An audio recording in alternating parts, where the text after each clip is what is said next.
tenido. Entonces voy a permitirme iniciar compartiendo pantalla para poder continuar, para poder iniciar el recordatorio que la universidad tiene prevista para la primera sesión de clase de este reingreso que hemos tenido, este reinicio que se ha tenido el día 12. Entonces me voy a permitir hacer iniciar con el respectivo recorderis a fin de poder continuar con nuestro programa. Entonces, nosotros arrancamos con un concepto que era el concepto de obligaciones.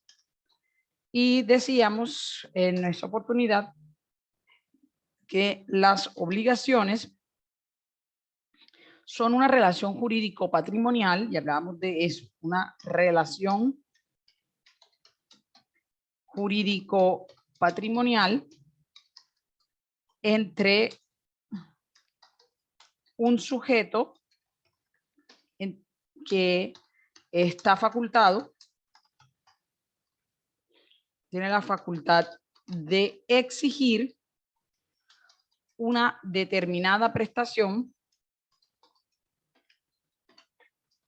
a otro, quien, a otro, y ese otro tiene el deber de cumplirla, Entonces decíamos que esto es una definición de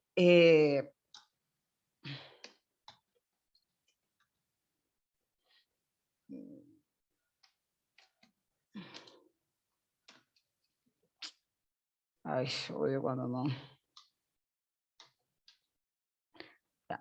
La obligación es una relación jurídico-patrimonial entre un sujeto y que está facultado por exigir una determinada prestación a otro, y este otro tiene el deber de cumplirla. De esta definición que podemos traer aquí, vamos a encontrar que las obligaciones tienen unos elementos. Ya hablábamos de que los elementos esenciales de las obligaciones,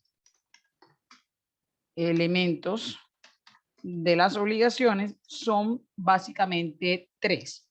Encontramos el primer elemento, que es el sujeto, los sujetos, pero que estos sujetos tienen uno activo, que el activo va a ser la parte,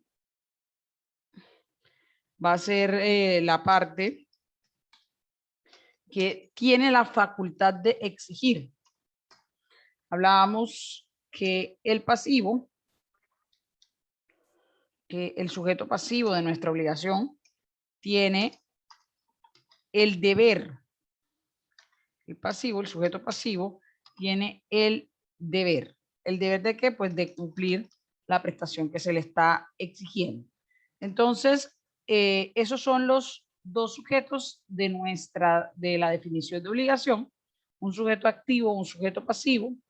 El activo tiene siempre la facultad de exigir la prestación, el pasivo va a tener el deber de cumplirla. Y vamos a encontrar un sujeto, un vínculo, que es la relación, es lo que va a unir al sujeto activo con el sujeto pasivo. Entonces tenemos sujetos, tenemos vínculo, que hablábamos que este vínculo tiene también dos elementos, ya no son dos sujetos, sino son dos elementos dentro del mismo vínculo.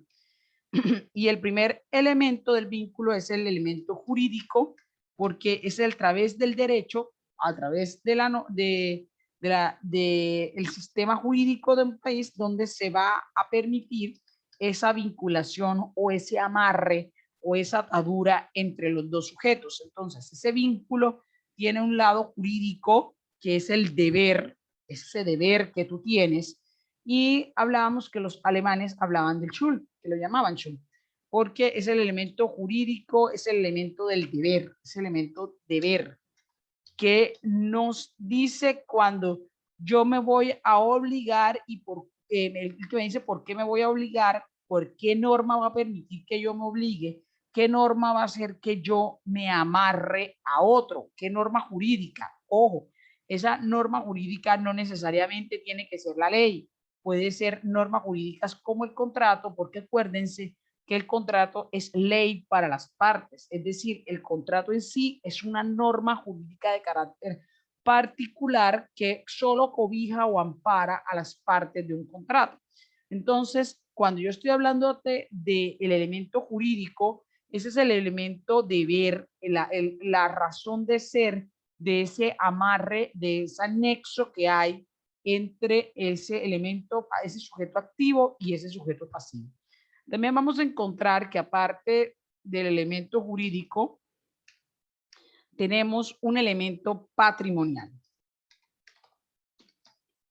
Y el elemento patrimonial, mis queridos señores, es el elemento que les va a dar a ustedes el elemento garantía. Es el patrimonio de la otra persona quien me va a dar a mí las garantías de que esa obligación se va a cumplir.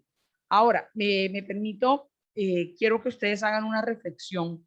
No la vamos a hacer, la voy a dejar desde esta tarea de esta semana para la otra, pero la reflexión que van a hacer ustedes es la nueva ley que habla de los morosos alimentarios que salió recientemente, sanciona con otras medidas diferentes al patrimonio a los deudores morosos a los deudores morosos patrimoniales. Entonces, imaginémonos nosotros tenemos una deuda alimentaria hoy en día. Por esa deuda alimentaria, a raíz de esa ley, a usted, y usted es moroso, se inscribe allí, a usted no lo van a dejar salir del país, usted no puede pedir permisos para sacar a sus hijos fuera del país, usted no puede contratar con el Estado, usted tiene otra serie entonces de restricciones cuando usted es un moroso alimentario. ¿Eso por qué lo estoy trayendo a colación?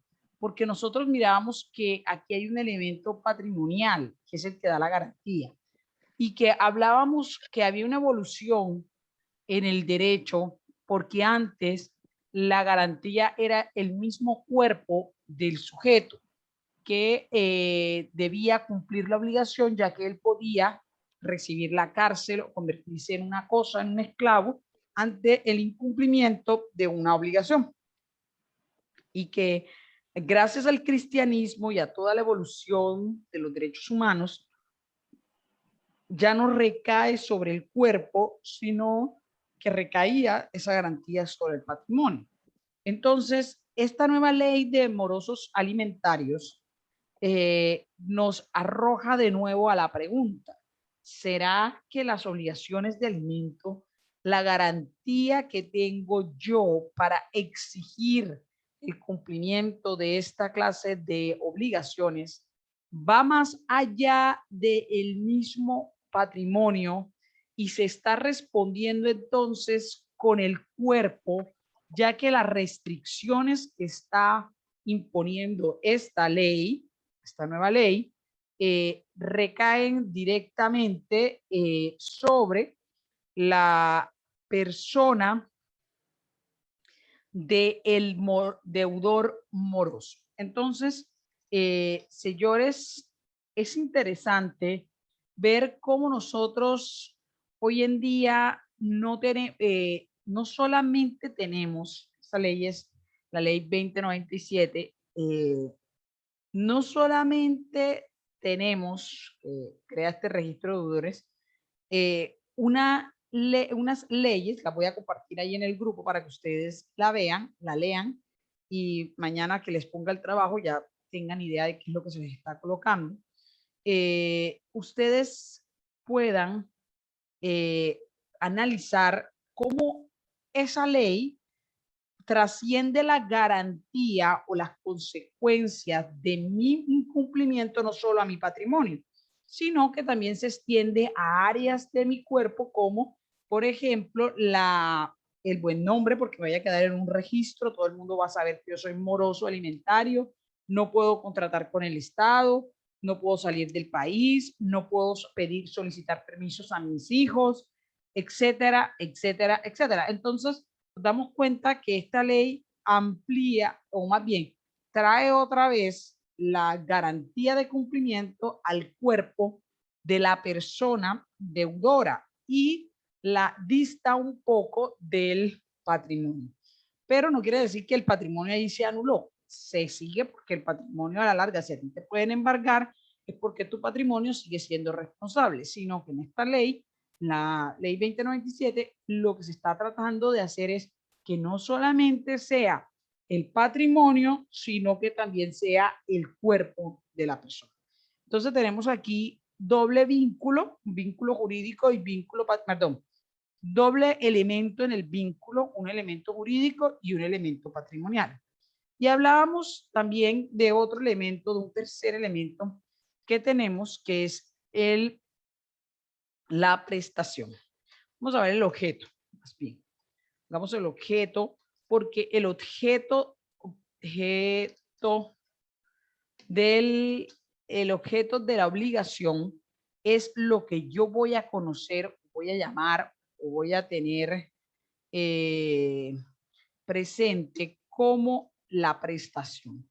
Es decir, el objeto es el por qué. ¿Por qué yo me obligo? Entonces es para satisfacer, o más bien, ¿para qué me obligo? Me obligo para satisfacer la prestación a la cual me comprometí. Ahora, esta prestación, mis queridos estudiantes, podía tener tres variantes. Podía ser una prestación de dar,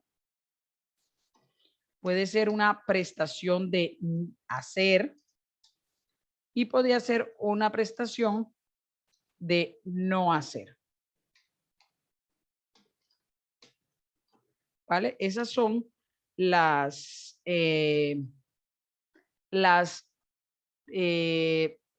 tres elementos y que no se colocó aquí no hacer y la de no hacer.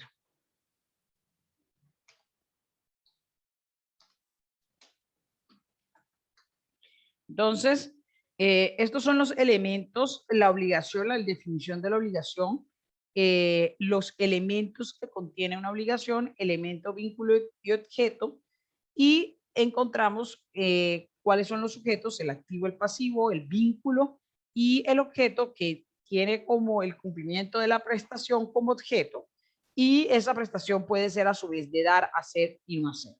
Hablábamos que las obligaciones de dar y hacer son obligaciones positivas porque requieren una acción de parte de los del sujeto, sobre todo el sujeto pasivo, mientras que la de no hacer es una obligación negativa porque requiere una abstinencia de este sujeto pasivo. Entonces, de esta manera, nosotros tenemos ubicado el tema de las obligaciones en una primera parte, en la parte general de qué es una obligación y qué la compone, qué la conforma.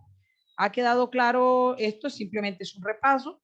Esto ya lo vimos con cada una de las aristas que tiene esto, quién puede ser un sujeto activo, quién puede ser un sujeto pasivo, cuál es el alcance del vínculo patrimonial, el jurídico y de cada uno de los objetos de la prestación. Ahora, teniendo en cuenta,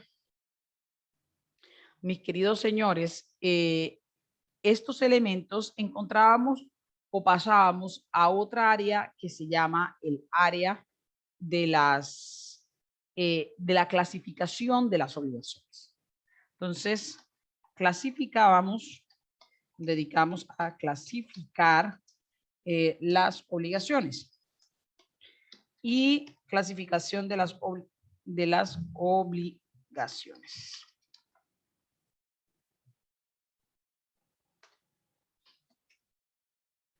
La clasificación de las obligaciones y las vamos a clasificar teniendo en cuenta los tres elementos esenciales de ella. Es decir, para nosotros clasificar las obligaciones lo vamos a hacer teniendo en cuenta el vínculo, el objeto y el sujeto. Entonces vamos a arrancar, vamos a poner otro color para diferenciar uno del otro. Encontramos que el primero, la clasificación de las obligaciones, vamos a arrancar según el vínculo. Y hablábamos que según el vínculo, nuestras obligaciones pueden tener diferentes divisiones. Y arrancamos con las más simples, las obligaciones civiles y las obligaciones naturales. Y hablábamos que las obligaciones civiles son aquellas que tienen la acción, es decir, son aquellas que te permiten a ti mover el aparato judicial para que puedas exigir el cumplimiento de la prestación que está señalada. Son obligaciones que son completas, porque estas obligaciones tienen la acción, es decir, le facultan, le permiten, le facilitan al obligado, al acreedor, perdón, la exigencia de la obligación que tiene frente a frente a esta clase. Entonces, vamos a encontrar que hay obligaciones civiles que son aquellas que tienen la acción, las que nos permiten a nosotros exigir al deudor la prestación. Y encontramos que las obligaciones naturales son aquellas que no tienen la acción, pero tienen la excepción. Y la excepción es aquella que una vez cumplidas las obligaciones naturales, no se me permite a mí alegar de que hay pago, por ejemplo, de lo no debido porque usted sí lo debía, sino era que su acreedor no tenía la forma de cómo exigirlo. Ha quedado, ha sido entendido lo que estoy planteando, o sea, el acreedor en las obligaciones, en las obligaciones civiles, tiene la acción. Yo puedo accionar para que el otro me cumpla, mientras que en las naturales yo no puedo accionar que el otro me cumpla, pero si el otro me llega a cumplir, me da el derecho a mí de acreedor de retener. Yo voy a poder retener la obligación voy a poder retenerla o retener la prestación, lo dado o lo hecho o lo no hecho en la prestación, porque yo no estoy haciendo algo que yo no deba, sino era que no tenía o no tenían forma de cómo exigirme. Entonces, aquí encontramos que las obligaciones naturales no tienen la acción, pero sí tienen la sección de retener. Cuando hablamos pago de lo no debido, veíamos que dice que las obligaciones, lo dado, entregado en cumplimiento de una obligación natural, no da lugar a pago de lo no debido. Es por esto, porque a mí se me permite retener lo que se me ha entregado. Entonces, también veíamos que de las obligaciones naturales hay dos clases de obligaciones naturales. Hablábamos que las obligaciones naturales pueden ser obligaciones civiles imperfectas, aquellas que no alcanzaron por la falta de la solemnidad a convertirse en una obligación civil, o aquellas que fueron dadas o hechas o realizadas por una persona incapaz. Entonces, esas son las obligaciones naturales imperfectas, porque tenían la aspiración de ser obligaciones civiles, pero porque le faltaba ya sea la solemnidad o la capacidad de quien la contrajo, ellas se quedan en un grado de imperfección. Y la otra clase de obligaciones naturales que nos vamos a encontrar son las obligaciones naturales degeneradas. ¿Y por qué son degeneradas? Porque ellas arrancan o van a tener un punto de iniciación desde una obligación civil. Por ejemplo, en el asunto de la prescripción, cuando a mí me declaran la prescripción de una letra de cambio, no está diciendo que la otra persona no tiene la obligación de pagar, sino que me está diciendo que mi acción ya prescribió y yo no puedo promoverla para exigir al otro ese derecho. Entonces, miramos nosotros que cuando estamos en presencia de una obligación natural degenerada, lo que hace es que era en principio una obligación civil, pero por cualquier circunstancia, y la que nos señala el código es básicamente la prescripción y la falta de prueba, yo no la puedo hacer exigible. Y al no hacerla exigible, o sea, no la voy a poder hacer exigible. Si yo no la puedo hacer exigible, entonces mi obligación se ha degenerado de obligación civil a obligación natural. Entonces, cuando yo estoy hablando de obligaciones naturales, sabemos ya que serían o las imperfectas o las degeneradas. También hablamos en ese momento hablamos de las obligaciones puras y simples. Déjame ver aquí.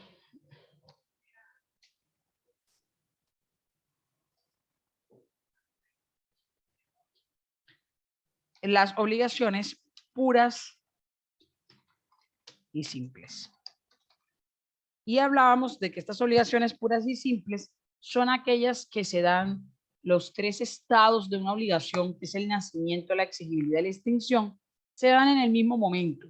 Es decir, no hay nada que module su nacimiento, su exigibilidad o su extinción. Estas son las obligaciones puras y simples. Y de las puras y simples nosotros encontramos, al margen de estas, encontramos las obligaciones modales, las obligaciones modales. Y hablábamos que las obligaciones modales están divididas a su vez en dos clases. Hay una primera obligación modal, que son las obligaciones que están sometidas a plazo. Y veíamos que el plazo es un hecho futuro, pero cierto. Es decir, yo sé que va a ocurrir. El plazo es un hecho futuro, pero cierto, sea determinado o indeterminado. Que yo sepa que va a ocurrir mañana o que yo no tenga claridad cuándo vaya a ocurrir, pero de que estoy segura de que va a ocurrir, va a ocurrir. El clásico ejemplo del plazo, la muerte. El plazo indeterminado. Yo sé que la muerte va a llegarle a todos los seres de esta tierra, porque todavía no se ha descubierto, pues, la fórmula, los seres humanos de la tierra, la fórmula de la inmortalidad. Todos tarde o temprano nos vamos a morir. Lo que no sabemos es cuándo nos vamos a morir. Entonces, en la muerte, el plazo es indeterminado porque no sabemos cuándo, pero sí sabemos de que va a ocurrir. Hay certeza de que ese hecho va a ocurrir.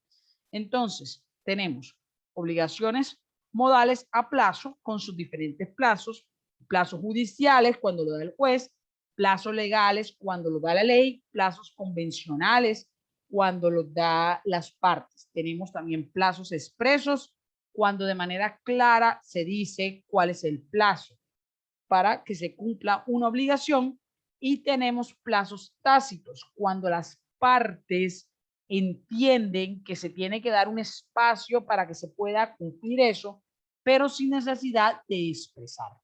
Encontramos que el plazo puede tener efectos suspensivos o efectos resolutivos. Si el plazo tiene efecto suspensivo, la obligación nace, pero se suspende su exigibilidad. Es decir, la obligación nace desde el momento que la contrajimos, pero a raíz del plazo no la podemos hacer exigible, sino cuando este plazo se cumpla o se vence. Mientras que cuando el plazo es resolutivo, la obligación nace, se hace exigible y produce efectos, pero se extingue al momento que se cumpla el plazo.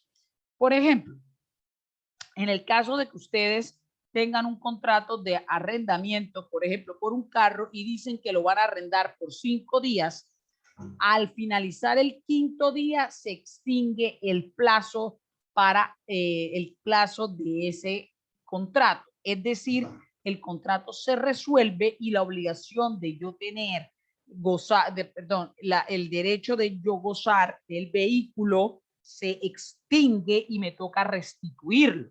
Entonces, ese plazo, en ese caso, es un plazo extintivo o resolutivo.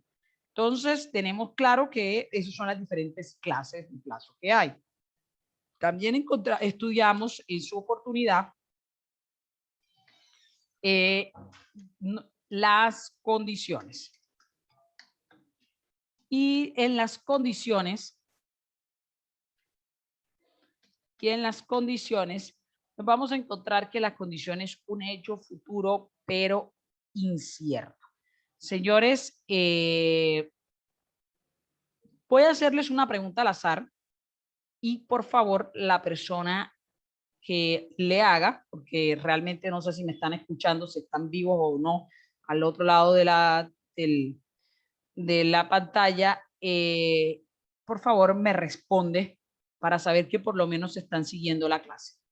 El señor Cristian Aguas Lozano. Por favor, señor Cristian, encienda el micrófono.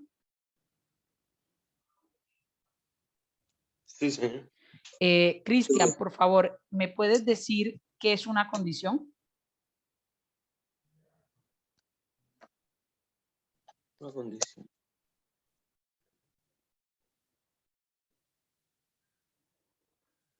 Tranquilo que no estoy tomando nota, simplemente dime que es una condición.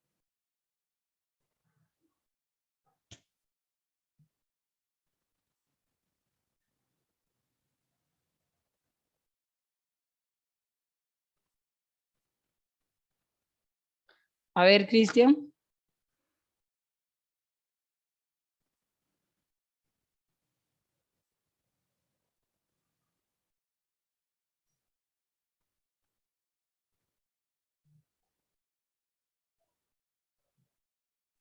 Es un hecho futuro incierto.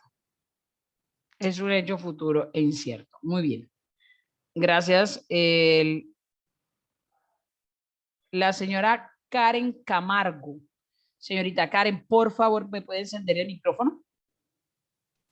Sí, profe. Me vas a decir, por favor, cuáles son las clasificaciones, las condiciones. Por lo menos una de todas las posibles formas de clasificar las condiciones. Hay las positivas y las negativas, que la positiva debe suceder el hecho y la negativa, el hecho no debe ocurrir en un determinado lapso de tiempo. Muy bien, Karen. Gracias. Sayi Vergara. Sayi, por favor, ¿me podrías colaborar con el concepto de cuando una condición es causal, mixta o potestativa? Sayi.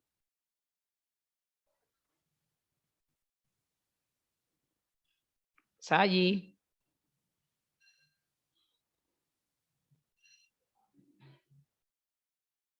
Sayi, ¿estás en clase?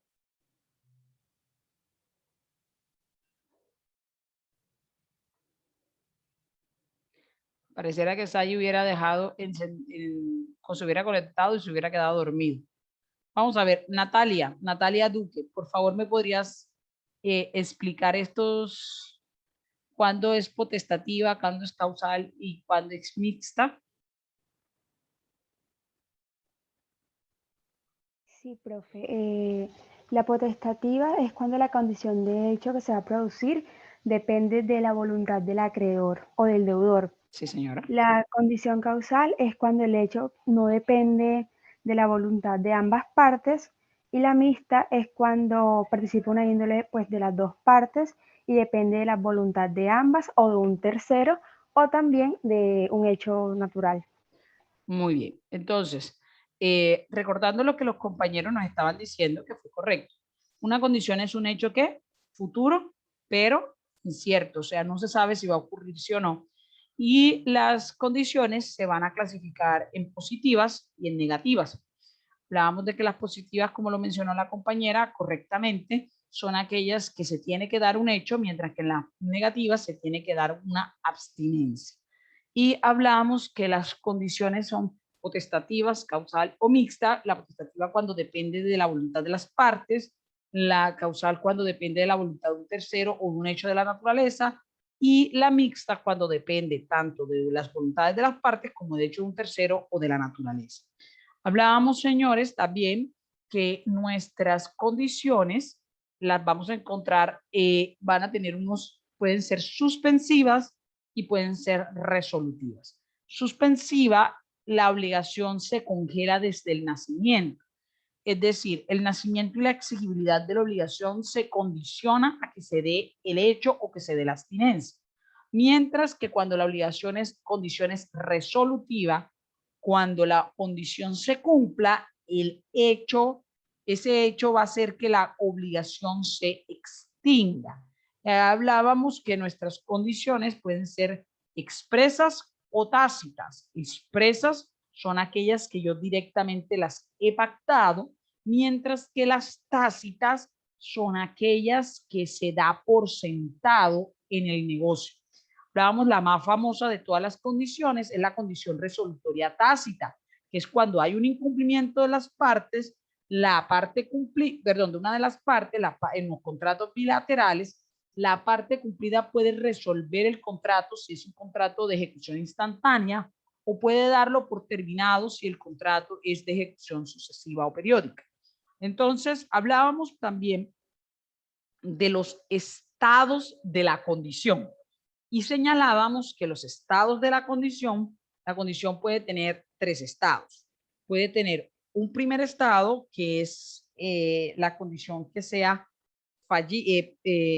pendiente, cumplida y fallida.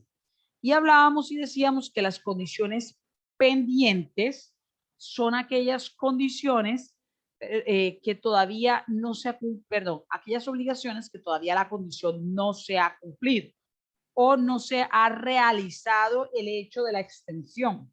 Las cumplidas, si son positivas, son aquellas que se realizó el hecho que yo tenía que realizar, que se tenía que realizar para que la condición, para que la obligación existiera o se resolviera.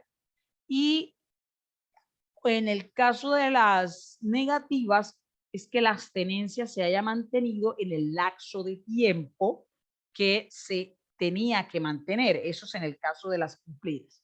Si estamos hablando de una condición fallida, hablábamos de que se dan en varios eventos.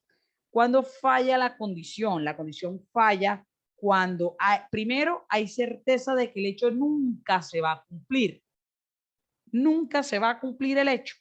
Y como nunca se va a cumplir el hecho, la condición falla. Por ejemplo, decimos que el padre de alguno de ustedes dice que cuando usted tenga un hijo biológico le entregará una casa. Y resulta que a usted le sacan su matriz, sus ovarios, por un nefasto cáncer, y ese cáncer realiza o hace que a usted le tengan que hacer una histerectomía. En ese caso, su obligación, esa condición nunca se va a cumplir porque usted nunca va a poder tener un hijo biológico. Podrá tener hijos adoptivos, pero biológicos no. Entonces, allí mi condición falla, porque hay certeza de que nunca va a ocurrir. Cuando también falla, cuando es una obligación positiva y mi condición, la condición de mi obligación,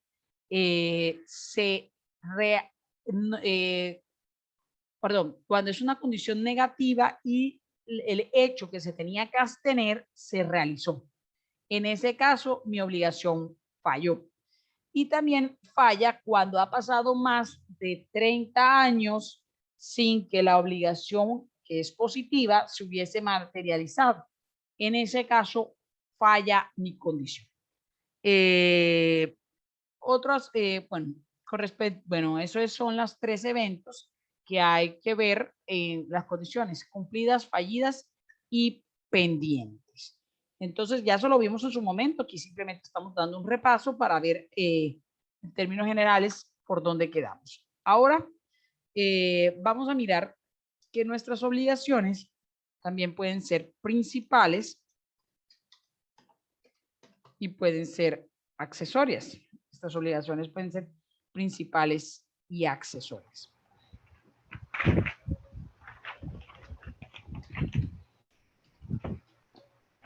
Y hablábamos que las obligaciones principales son aquellas que no van a depender de ninguna otra obligación, ni para su exigencia, ni para su extinción, ni para su... no hay una dependencia de esa obligación frente a otra, ni para exigirla, ni para extinguirla. Entonces, esas obligaciones principales nacen y se cumplen y son independientes a otro tipo de obligaciones, cualquiera que sea. Mientras que las accesorias, yo sí voy a depender en una obligación accesoria de otra obligación para que esa obligación sea exigible, para que esa obligación yo pueda requerir lo que se está haciendo. Yo puedo tener voy a tener esa posibilidad. Entonces, veamos que en las accesorias también hay clases de obligaciones cuando estamos en presencia de las obligaciones accesorias. Y decíamos que las obligaciones accesorias, vamos a encontrar accesorias en garantía, y vamos a encontrar accesorias pro tempore.